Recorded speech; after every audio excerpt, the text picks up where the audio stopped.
کہ ایسا اور ہوگا، تو دیکھے گا ایک بندہ صبح ایمان پر ہوگا، شام بستر پہ سونے کے لیے جائے گا تو ایمان سے خالی ہوگا۔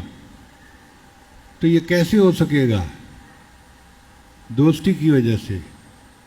اپنے دوستوں کے آئیڈیاز دل قبول کریں گے اور وہ گمراہ ہوتے جائے گا۔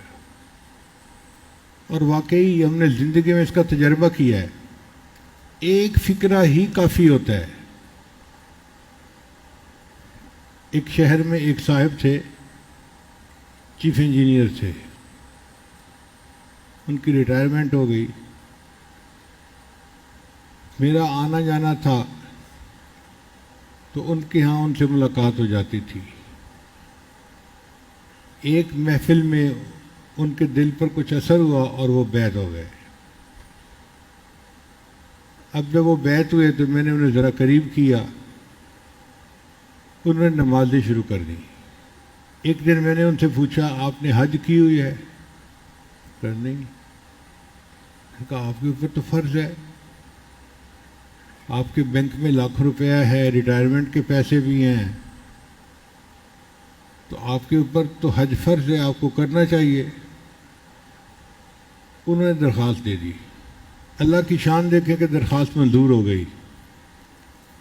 بڑے خوشی انہوں نے مجھے فون کیا، حضرت میری تو قسمت جاگ گئی اور میرے تو حج پہ نام نکل آیا اور میں تو حج کے لیے جا رہا ہوں۔ اور انہوں نے تیاری شروع کر دی۔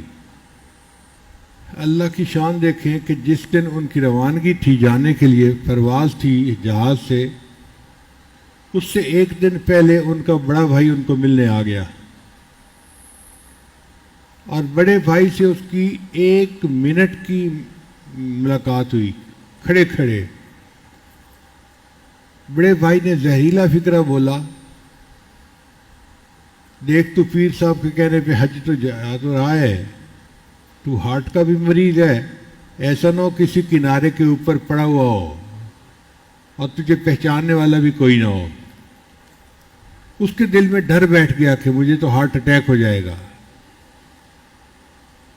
لو جی، اس نے حج پہ جانے کا ارادہ ترک کر دیا۔ جب فلائٹ نکل گئی پھر اس نے مجھے فون کیا کہ جی میں نے تو ارادہ چھوڑ دیا، میں نہیں گیا۔ مجھے بہت حیرت ہوئی، لیکن تیر تو نکل چکا تھا۔ اللہ کی شان دیکھیں کہ جس دن اس نے حج کر کے آنا تھا نا، فرض کرو 5 تاریخ تھی، تو 7 تاریخ کو اس کو ہارٹ اٹیک ہوا اور وہ فوت ہو گیا۔ اس کے مقدر میں لکھا تھا 7 تاریخ کو مرنا، اس نے مرنا ہی تھا۔